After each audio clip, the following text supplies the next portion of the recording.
Chapter 30. And when Rachel saw that she bare Jacob no children, Rachel envied her sister, and said unto Jacob, Give me children, or else I die. And Jacob's anger was kindled against Rachel, and he said, Am I in God's stead, who hath withheld from thee the fruit of the womb? And she said, Behold my maid Bilhah, go in unto her, and she shall bear upon my knees, that I may also have children by her. And she gave him Bilhah her handmaid to wife, and Jacob went in unto her. And Bilhah conceived, and bare Jacob a son.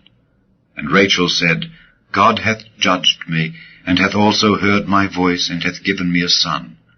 Therefore called she his name Dan. And Bilhah Rachel's maid conceived again, and bare Jacob a second son. And Rachel said, With great wrestlings have I wrestled with my sister, and I have prevailed. And she called his name Naphtali. When Leah saw that she had left bearing, she took Zilpah her maid, and gave her Jacob to wife. And Zilpah, Leah's maid, bare Jacob a son. And Leah said, A troop cometh. And she called his name Gad. And Zilpah, Leah's maid, bare Jacob a second son. And Leah said, Happy am I, for the daughters will call me blessed. And she called his name Asher. And Reuben went in the days of wheat harvest, and found mandrakes in the field, and brought them unto his mother Leah. Then Rachel said to Leah, Give me, I pray thee, of thy son's mandrakes. And she said unto her, Is it a small matter that thou hast taken my husband? And wouldest thou take away my son's mandrakes also? And Rachel said, Therefore he shall lie with thee tonight for thy son's mandrakes. And Jacob came out of the field in the evening, and Leah went out to meet him, and said, Thou must come in unto me, for surely I have hired thee with my son's mandrakes. And he lay with her that night. And God hearkened unto Leah, and she conceived and bare Jacob the fifth son.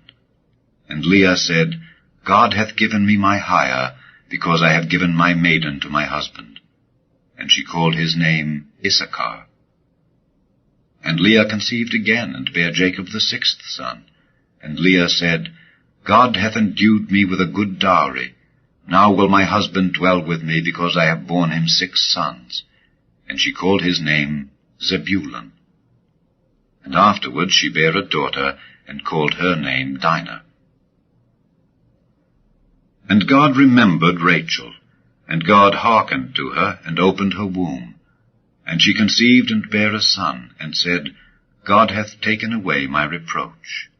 And she called his name Joseph, and said, The Lord shall add to me another son. And it came to pass, when Rachel had borne Joseph, that Jacob said unto Laban, Send me away, that I may go unto mine own place and to my country. Give me my wives and my children, for whom I have served thee, and let me go, for thou knowest my service which I have done thee. And Laban said unto him, I pray thee, if I have found favor in thine eyes, tarry, for I have learned by experience that the Lord hath blessed me for thy sake. And he said, Appoint me thy wages, and I will give it. And he said unto him, Thou knowest how I have served thee, and how thy cattle was with me. For it was little which thou hadst before I came, and it is now increased unto a multitude. And the Lord hath blessed thee since my coming, and now when shall I provide for mine own house also? And he said, What shall I give thee? And Jacob said, Thou shalt not give me anything. If thou wilt do this thing for me, I will again feed and keep thy flock. I will pass through all thy flock today, removing from thence all the speckled and spotted cattle, and all the brown cattle among the sheep, and the spotted and speckled among the goats, and of such shall be my hire. So shall my righteousness answer for me in time to come, when it shall come for my hire before thy face. Every one that is not speckled and spotted among the goats, and brown among the sheep, that shall be counted stolen with me. And Laban said, Behold, I would it might be according to thy word. And he removed that day the he-goats that were ring-straked and spotted, and all the she-goats that were speckled and spotted, and every one that had some white in it, and all the brown among the sheep, and gave them into the hand of his sons.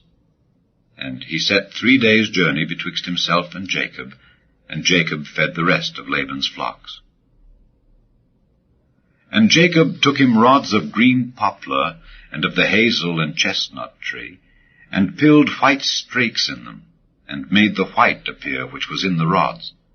And he set the rods which he had pilled before the flocks in the gutters and the watering troughs when the flocks came to drink, that they should conceive when they came to drink. And the flocks conceived before the rods, and brought forth cattle ring-straked, speckled, and spotted. And Jacob did separate the lambs, and set the faces of the flocks toward the ring-straked, and all the brown in the flock of Laban. And he put his own flocks by themselves, and put them not unto Laban's cattle. And it came to pass, whensoever the stronger cattle did conceive, that Jacob laid the rods before the eyes of the cattle in the gutters, that they might conceive among the rods. But when the cattle were feeble, he put them not in. So the feebler were Laban's, and the stronger Jacob's. And the man increased exceedingly, and had much cattle, and maidservants, and menservants, and camels, and asses.